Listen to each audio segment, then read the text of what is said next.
Welcome to London and welcome to Old Chunky Curry Puff, where the signature chicken curry puff with egg is £2.95. Without egg, also £2.95. Beef rendang puff, £3.50. Curry potato puff, £2.80. The big question is whether does it taste good or does it taste old and chunky?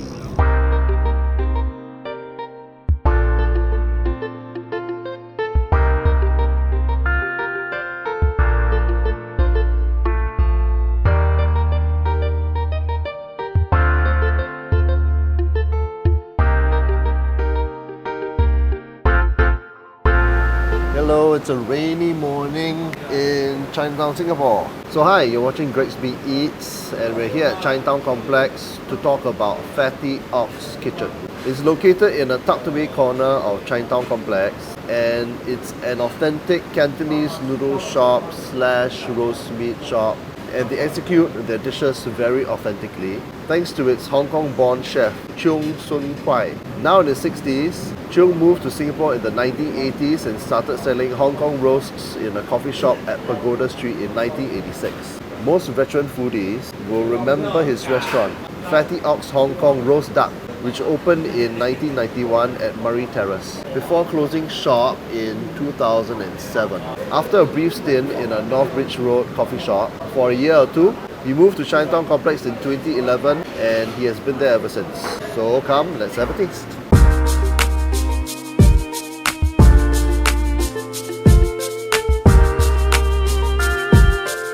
One 一个老拉面，水饺汤，还有一个可以做全部吃啊？吃啊。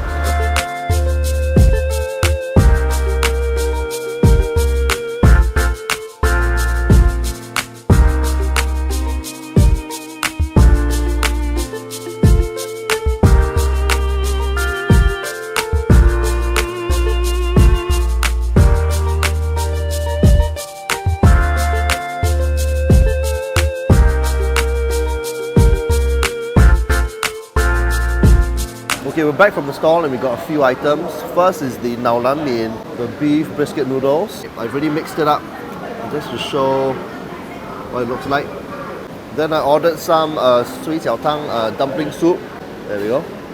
There you go, see? A bit bright, but...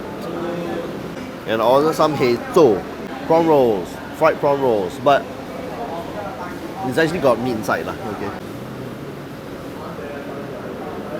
Now, unlike other roast meat stalls at Chinatown Complex, you won't see a roasting furnace here, as the roasting of the meats are actually done at a dedicated hawker stall, a few doors away. Fatty Ox has received numerous rave reviews as many of its dish offerings are of an impressively high standard. Or rather, it is of a high standard at that price. Okay, so first I'm going to try the wonderful Nao Lan Mian first. Beef brisket noodles. Trying the meat first.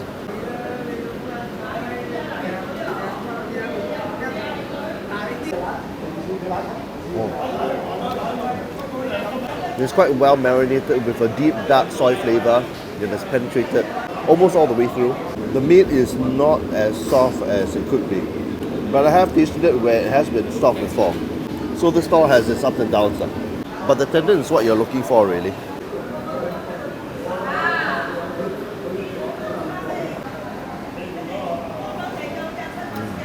Oh, soft and melting. Wow. You know, again, wonderfully marinated with a deep dark soy flavour. I mean, the texture of the tendons really has got a seriously good melt in your mouth stickiness. Fantastic. The noodles.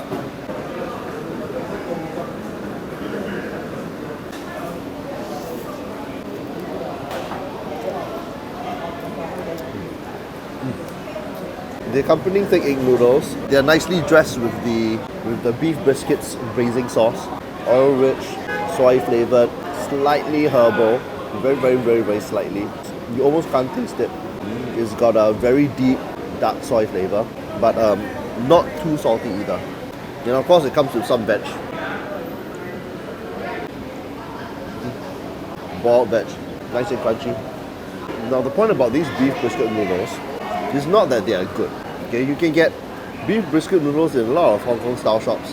in Singapore, and they are all fairly well done. But the fact is that you can get it here for $4, which is freaking amazingly cheap, okay?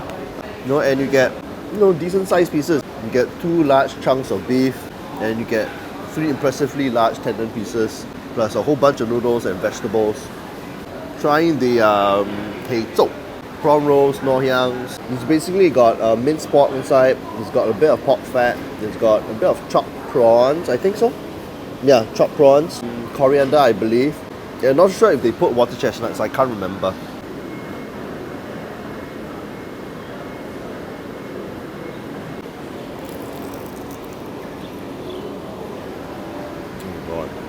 Oh my god. This has got water chestnuts too. I actually see some carrot inside and also some coriander stems and coriander. They're larger than normal. Lots of juicy minced pork. And there's definitely pork fat inside. And there's no fillers, there's no flour or anything like that. Crispy. The hei zhou is arguably one of the better dishes here. Even compared to restaurant standard, right? It actually beats a lot of restaurants, in my opinion. It's $4 and you get 6. It's not what I call cheap. It's not what I call expensive. It's fairly priced. Okay, next, 水饺汤, dumpling soup.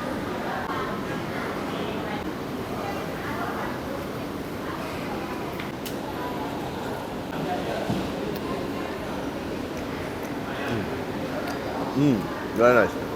This is pure minced pork inside. It's flavored. I think there's less fat in the dumplings than there are in the hei zhou. But it's nice and pink. So it is just cooked, it's not overly cooked. There's like black fungus inside. The skins are soft, delicate, but they haven't broken. It's still got a little bit of resilience inside.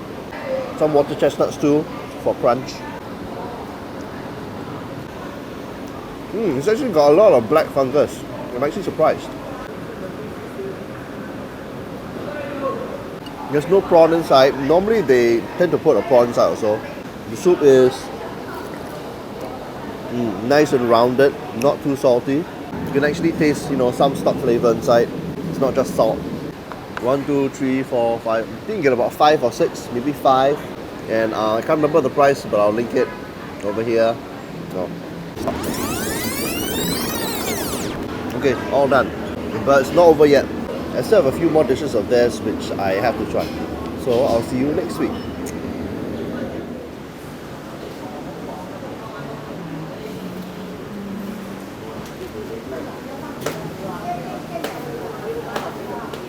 Okay, hi, we're here at day 2 at Chinatown Complex to try Fatty Ox Kitchen again.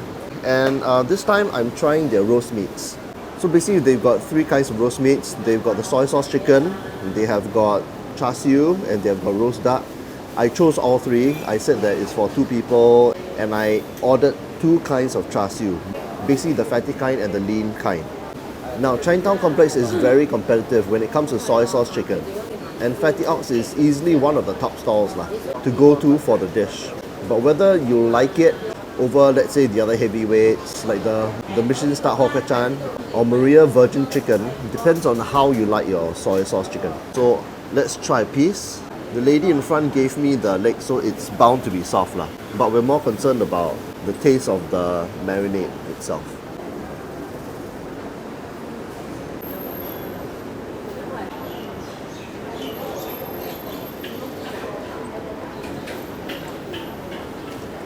Wonderful. The texture of the chicken is, as you expected, nice and soft, except when it comes to the breast pieces. The breast pieces will obviously be a bit meatier and not so soft. The marinade is decent enough. It's light, with a slight sweetness, and it's savory.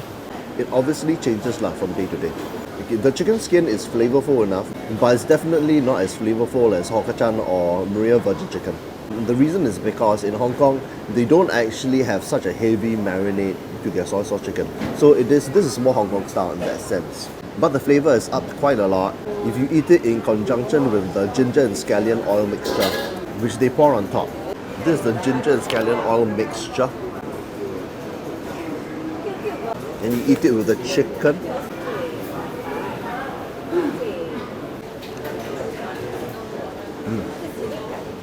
Adds more herb flavour, the ginger and the scallion, plus a little bit of saltiness, a bit more oil richness. and a hint of sugar as well. It's kind of like a signature move for the stall, and you'll see plenty of orders for it on any given day. People love the soy sauce chicken here because of this topping which they give. And then obviously you can order it with rice or noodles. I've ordered the noodles here. It's just simple Hong Kong-style thin egg noodles, which are dressed in a little bit of soy sauce.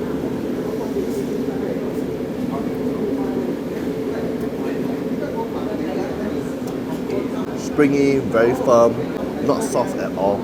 And there's a strong alkaline smell, I believe. Yep, very strong alkaline smell. This is how Hong Kong noodles are. They put the alkaline inside so that it actually becomes this springy. But you throw in the chili, right? And it actually is pretty awesome. This is the other highlight here, the sambal chili.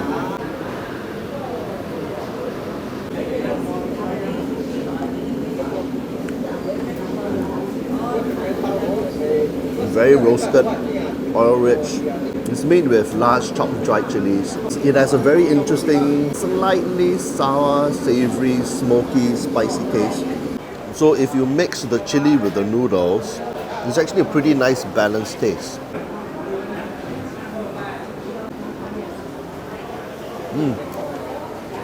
Tasty enough to be eaten on its own, but light enough so that when you add some of the meats, right, it sort of like complements. Wonderful. Okay, let's not faff around and let's go to the other meats. Now for the char siu. Okay, the char siu here, they're not that famous for the char siu, but we're going to try it anyway. There are two types, the lean and the fatty. This is the lean. Oh, okay. Meaty, decently juicy. It's got a rather balanced, sweet, savory taste. Not overpowering, but not light either. So it's a little bit more natural. You don't see any artificial like red color or anything like that. But again, it can be inconsistently done. Some days it comes nicely caramelized, impressively juicy with enough fat thrown in. On other days it can be a bit too dry. So, but of course the fatty char siu is what everybody will go for. So it's got a lot of fat. It's meat, fat. This is like wonderful. Oh, wonderfully done. It's a lot of lovely fat flavor with a balanced sweet savory taste and a bit of that burnt smoky taste because there's a lot of charring on the meat, which is wonderful. The meat is not the softest meat in the world. There's actually a little bit of bite inside, which is good. So it's nice that you can have two types of char siu, one which is lean and one which is fatty, and then you can mix the both.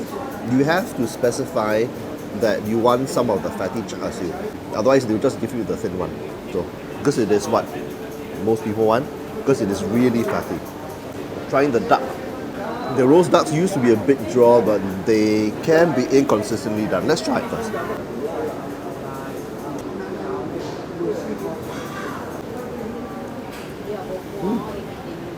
The duck is alright.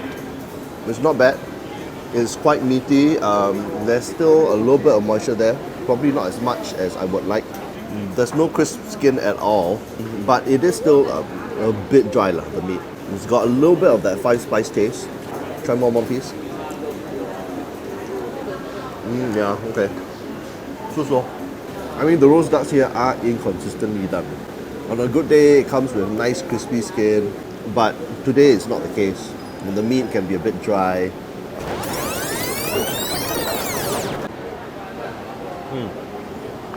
Okay, so that was a look at Fatty Ox Hong Kong Kitchen. It's located in the Cantonese row of the Chinatown complex, where there are a lot of Cantonese stalls. So as you can tell, there are a couple of must-tries here. The beef brisket noodles, very, very good. The dumplings are nice. The har gow is nice. The soy sauce chicken is special. It's special, it's not like the softest in the world or anything, but because they put that ginger scallion oil on top, it makes it oh so special. It's really nice. The char siu for me was a surprise. It came reasonably soft. The duck is not that great, but okay lah, you know. Since you're here, you can order some to try if you want to. But I personally wouldn't order it lah. It's not one of their stronger dishes. Okay, there's also another signature dish which I can't really order, but I tried it and it's, you know, pretty decent, which is the very interesting prosperity basin dish, pun choy. which can be had with whole abalones or sliced abalones. And it comes with a myriad of like 12 ingredients, from like braised pork, yam and roast duck, pig skin and cabbage and all that stuff. That costs like $100 to $200 depending on what sort of ingredients you want. So would I travel all across Singapore just to eat this place? It depends. For the beef brisket, the soy sauce chicken and the ngoh hiang, I would say definitely yes. For the other dishes like the char siu and the dumplings, it is kind of like a borderline case. And for the duck, definitely not. There are much better places for it. But all in all, if you want kind of like a one-stop Hong Kong noodle roast meat shop place, right, this is it. It offers a decent range and they're all pretty excellently done. I do bring my family here off and on and they love it. So, thanks for watching another episode of Great Speed Eats, where I eat through the whole of Singapore. If you like this episode, give a like, subscribe and comment below. Especially if you've been to this Cantonese roll place. I've tried almost all of the eateries here, but not everyone. And I will see you in the next one.